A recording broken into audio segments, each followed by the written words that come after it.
it's Our Miss Brooks, starring Eve Arden.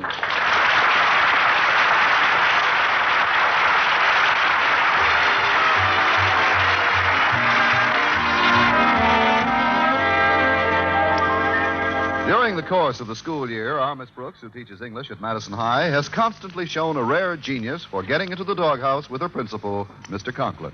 I've gotten into it with him so often, he's even thinking of building me one of my own. But about a month ago, I was given an unexpected opportunity to redeem myself for all my mishaps during the past year. Mr. Conklin asked his teachers and students to volunteer for certain school projects, and he permitted me to take over his favorite spring project, the school garden. I was rather surprised at first until Mr. Conklin explained that the garden is 200 yards behind our school, and he needs that much space between us for self-preservation. Last Thursday morning, I decided to get up early and have a look at my handiwork before class. But as I went into our dinette for a quick cup of coffee, my landlady had a little surprise for me. Connie, instead of bacon and eggs this morning, I fixed you something rare and exotic. How does it look, dear? Indigestible. Oh, I'm sorry, Mrs. Davis. That was unkind of me. You tell me what that stuff is, and I'll eat it. Oh, it's only some arrowroot, papaya, kukui, and poha. I still say you tell me what it is, and I'll eat it.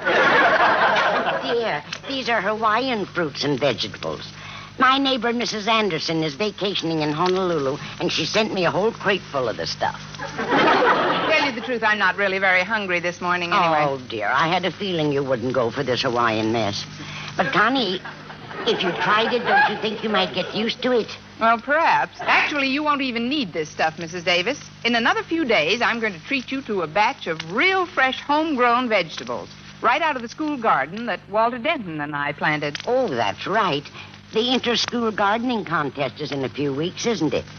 But how do you know the vegetables will come up in time? Oh, they'll come up, even if Mr. Conklin has to plant me underneath to push them up. He's really determined to beat out Jason Brill for the trophy this year, particularly since Clay's principal won the award last year.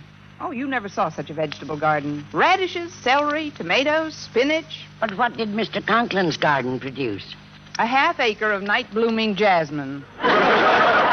He'd bought the wrong seeds. Oh, he's warned me if I fail him in this project, I won't have an evening to myself the rest of the semester. Oh, but Connie, that isn't fair. I'm sure he hasn't been that strict with the rest of his faculty. Well, perhaps he doesn't have to be. So far, Mr. Boynton's done a good job handling the cafeteria. Miss Miller's tossed out most of the school rubbish. What about Miss Enright? I think Miss Miller missed her. Oh, you mean Miss Enright's project? Well, that one really confuses me. She chose as her project the care and feeding of Catherine, the school goat and mascot. Well, maybe Miss Enright likes goats, Connie. Well, maybe so. She's certainly been trying to get mine for years. Well, I don't suppose I'll get it, Mrs. Davis. Hello? Miss Brooks? Walter, I have terrible news for you, Miss Brooks. Awful news. Disaster has finally struck. What is it, Walter? What happened? You're not hurt, are you? Oh, no, nothing like that. This is much worse, much worse. Oh, this is terrible, simply awful. I just went back to our school garden, and there isn't any. No school garden? Not a thing? Walter, you don't mean it's completely barren.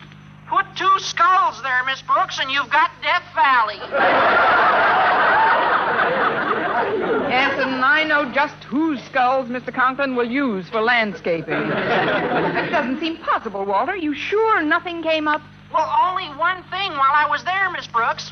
You gopher.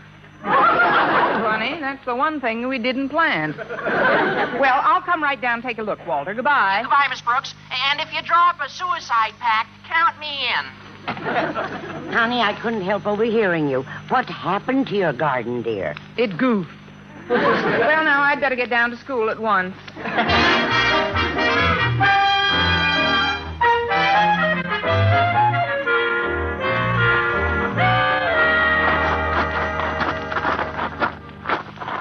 Well, a good morning to my old friend, the genial Miss Brooks. That's 3 misstatements in the same sentence. Good morning, Miss Enright. And you remember Catherine, our school mascot, Miss Brooks? I know Catherine remembers you. Don't you remember Miss Brooks, Catherine? You won't get any argument out of me this morning, Catherine.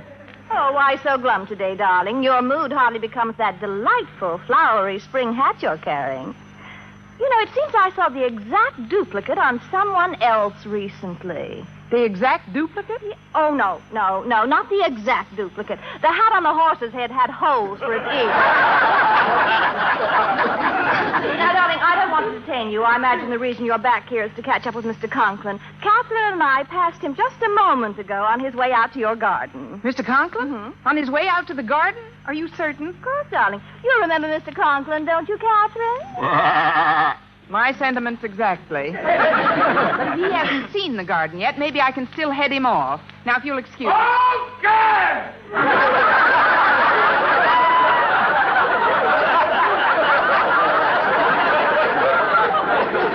He's seen it.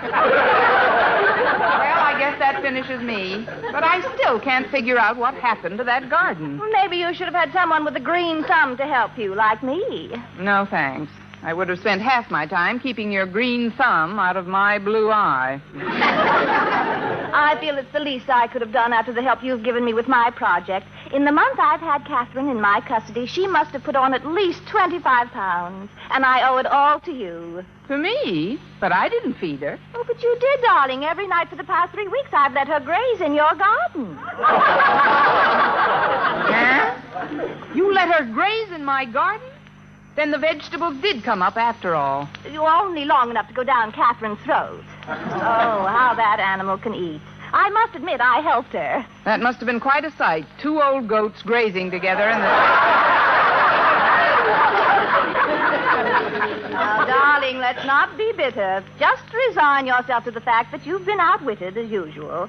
With your current project a failure, you will be working evenings for Mr. Conklin, and dear Mr. Boynton will have more time for me. Oh, then that's the reason you volunteered to take care of our mascot. You planned this whole thing. Like a general plans a campaign. Well, if I had a medal, I'd know just where I'd like to pin it. But I still can't believe that 1 goat could eat that much. Well, you just don't know Catherine. Why, she'll eat anything. I've seen her when she... Darling, where did you put your hat? My hat? Well, it's right here in my...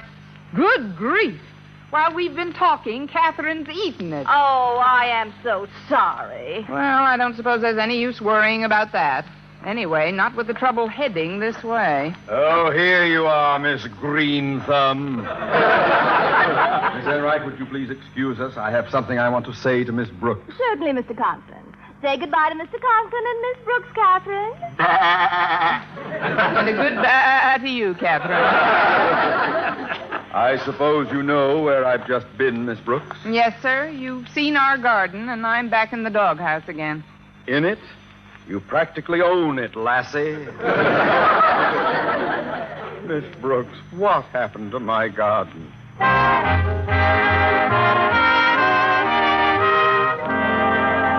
Well, since no amount of talking could convince Mr. Conklin that our school goat had eaten up my vegetable garden, my only hope was for the goat to break out in a rash of Brussels sprouts. But with the school garden contest a mere 2 weeks away, and my funeral scheduled for the day after if we didn't win, at noontime, I decided to seek the advice of my favorite fellow teacher. Since the school cafeteria was his current project, I knew I'd find Mr. Boynton in the kitchen. So I went down there just before lunch, opened the door. Oh, my goodness. I'm terribly sorry, Mr. Boynton. Mr. Boynton? Mr. Boynton, where are you? Down here, under the goat, Miss Brooks. Oh, I'm awfully sorry. Here, let me help you out. Well, luckily nothing happened to your new white suit. It's my old blue serge. I was milking Catherine. Well, since Catherine, the goat, is the school mascot, I thought maybe I'd introduce goat's milk on the menu and let the students try it. What do you think of the idea? After one taste, the new school mascot will be Elsie the cow. It's a shame the milk spilled all over you, though. Oh, there's no great harm done. My suit was old anyway, and I can wipe the milk off with this towel. Luckily, nothing happened to my new Panama hat. You like it, Miss Brooks? Walter Denton said he thought it was real nervous. I'm in trouble again. Trouble? What kind of trouble, Miss Brooks? Well, that goat ate up Mr. Conklin's garden. Ate up the garden? Well, Miss Brooks, no goat could eat that much. Mr. Boynton, that goat didn't put on 25 pounds in the last month due to an underactive thyroid. You see, Miss Enright purposely turned her loose to graze in order to... I can't believe it, Miss Brooks. Miss Enright may have her little faults, but she certainly isn't a vandal. No, I'm sure that you're... I am, dear Mr. Boynton, to pick up... Oh, my goodness, Mr. Boynton, you're covered with milk. What happened? Your goat ate so much, it exploded all over him.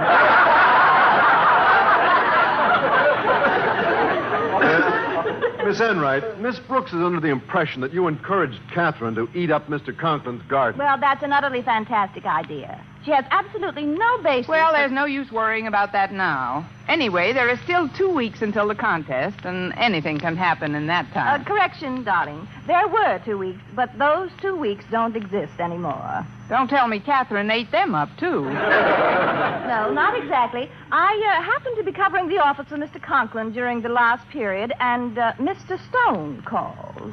Mr. Stone called? Yes, Miss Brooks. We had a little small talk.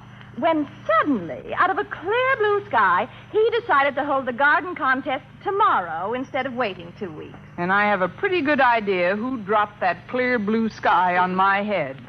Miss Enright, you just reminded me there's one thing I forgot to plant last week. What's that? You.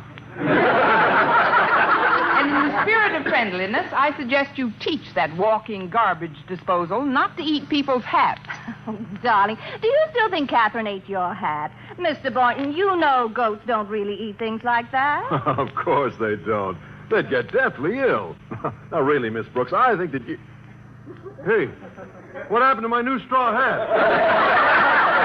What new straw hat? If you'll look closely, you'll notice how perfectly the red feather blends with Catherine's tongue. Hey, the fool goat did eat my hat. Oh, now, really, Mr. Boynton. Come, Catherine. It's suddenly gotten rather unfriendly in here. That could also be construed as a burp. Hey, maybe that fool goat did eat your vegetables at that, Miss Brooks. Of course she did. But with Mr. Stone judging the school gardens tomorrow, it really doesn't make any difference who's to blame for what. I'm sunk. Yeah, I guess so. Oh, say, why not forget your troubles and help me with my shopping this afternoon? I've got to buy next week's groceries for the cafeteria. Still, there must be something we could do to... Next week's groceries for the cafeteria? Mm-hmm. I've got to run down to Tony's produce market and buy $50 worth of celery, lettuce, tomatoes, beets. Mr. Boynton, would you mind terribly if those vegetables you're going to buy made one stopover between Tony's and the school refrigerator? One stopover? Where? In our school garden. What? Miss Brooks, what are you talking about? Just this. Before tonight is over, we're going to transform that spot from Conklin's desert oasis to Tony's garden paradise.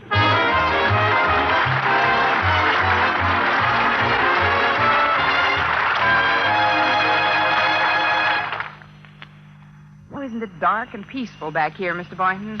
Just you and I and $50 worth of Tony's vegetables. Yes, it sure is dark tonight. Hey, it's lucky we have this flashlight. Have you ever thought what we would have done if that little bulb had gone out? Constantly. It would have been difficult to plant all those vegetables. Yes, it would. Frankly, Miss Brooks, I didn't like this whole idea. And if Miss Enright hadn't played that trick on you, I never would have been a party to it. I realize that, Mr. Boynton, but there was nothing else we could do under the circumstances. Anyway, since most of the vegetables are planted now, let's not think about them anymore. Let's think about us. Us? Yes, my hands have been in the ground so much the last hour, they're cold, Mr. Boynton. Oh, mine are too, Miss Brooks. Well, let's warm them up, shall we? What would you suggest? Suggest? How about trotting a couple of laps around the athletic field? Mr. Boynton, I said my hands are cold, not my feet. Oh. Well, suppose I just reach across and... Holy cow, your fingers are freezing, Miss Brooks. You're holding a bunch of carrots. Mr. Boynton, isn't that another flashlight over there? Where? Oh, why, you're right, Miss Brooks. Somebody's coming. Oh, we can't be found here. Not with a hot vegetable garden. Let's get behind that big oak tree until they pass by. No, you get behind the oak. I'll get behind the small elm right near it. Now, if we both get behind that oak, we'd have to huddle too close together so as not to be seen. We're going to miss that elm, aren't we? Oh, I'm certain the oak will hide the two of us easily. Well, all right, Miss Brooks, but please come along. I only hope whoever that is. Sure, you must be mistaken, Harriet. I saw no flashlight in the vicinity of my bald vegetable garden. Well, I guess it was a firefly then. Can you tell a flashlight from a firefly from a distance, Daddy? Well, of course. If you can hear it breathing, it's a firefly. There are no fireflies around this time of year, child, and do stop dropping those cucumbers all over the place. But, Daddy, do you think it's honest, buying all these vegetables and laying them out in your garden just to win a prize? Well, it's not dishonest. We're merely giving these poor, friendless little vegetables a home for a day or so. But, Daddy, is it honest? Harriet, thank goodness you've been brought up to be a good, honest child, and your daddy dearly loves you. But there are times when he devoutly wishes he could trade in his scrupulously honest daughter for a slightly sneaky son. Daddy, Now, Harriet, not another word. Just drop your bag of vegetables in front of that oak tree and start distributing the stuff in even rows. Well, all right, Daddy. I'll start planting my tomatoes in this row of 2-foot-high celery, and you start planting your vegetables over there.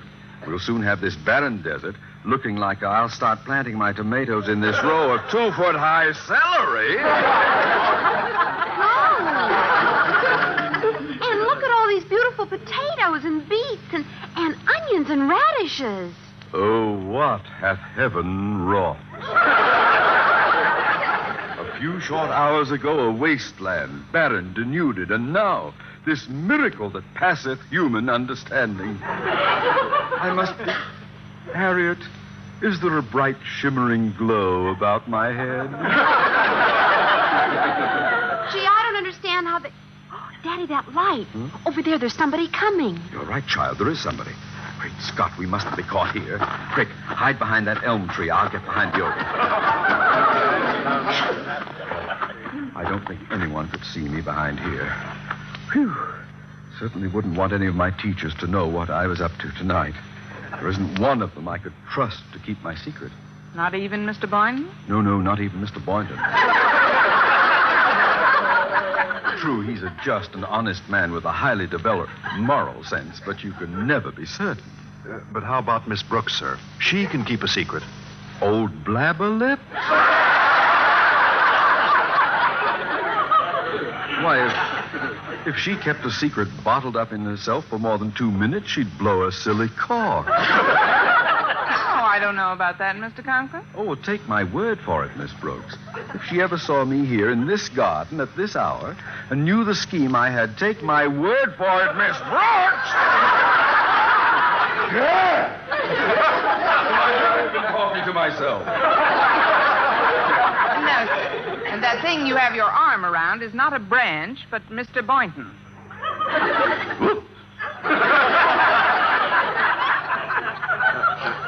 Hello, Mr. Conklin. And I suppose this is not really an oak tree, but Miss Perkins of our math department. Shall we cut our initials in her, sir, and find out? Shall we close our little traps, Miss Brooks? Oh, Miss Brooks, things are beginning to add up. Then it was you who laid out all those beautiful vegetables. Yes, sir. It was Brooks that wrought before, not heaven. Well, since we're all in the same boat, there's nothing.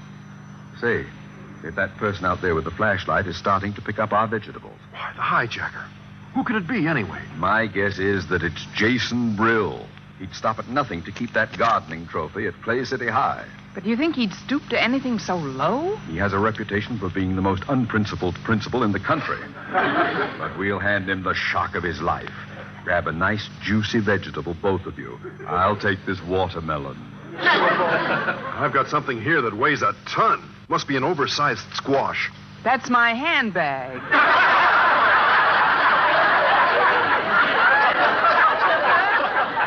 All right, now, all right. Attention. Get ready to jump him. When I give the signal, we charge. Ready now? 1, 2,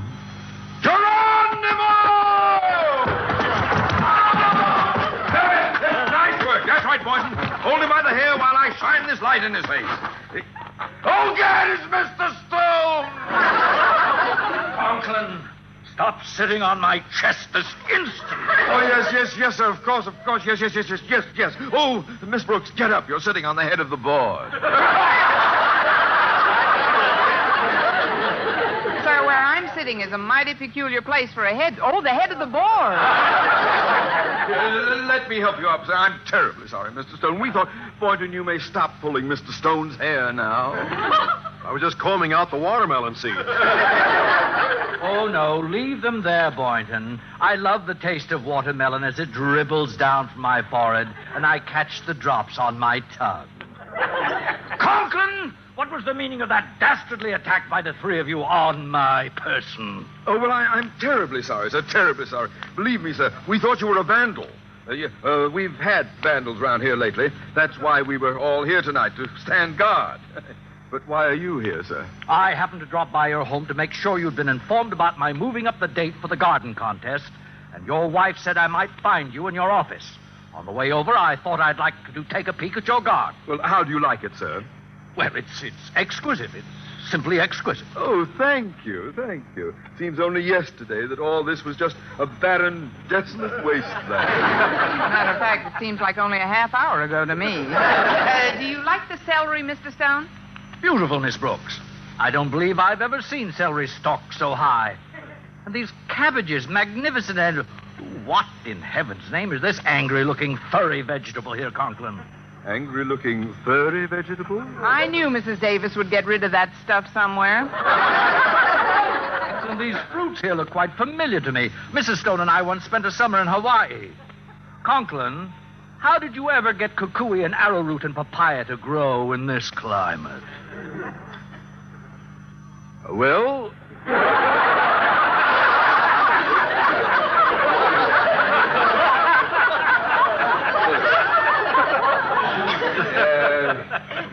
There's really quite a fascinating story attached to that.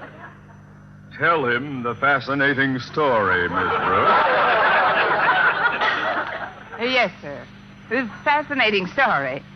Well, we knew ordinary farming methods would never grow us any Hawaiian fruit, so we watered the ground here daily with pineapple juice. Oh, really now? And tell me, Miss Brooks, how did you manage to grow a fruit with a little tag on the bottom saying, "Welcome to beautiful Hawaii"? Well, frankly, sir, those tags, "Welcome to Hawaii," were just sent to the three of us today. And just why were they sent to the three of you, Miss Brooks? Because right now, it looks like we'll be teaching there next semester.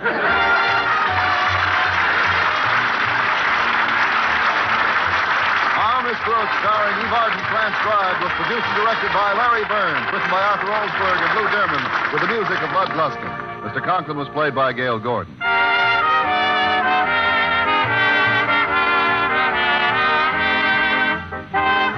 Our Miss Brooks, starring Eve Arden, is a presentation of the United States Armed Forces Radio and Television Service.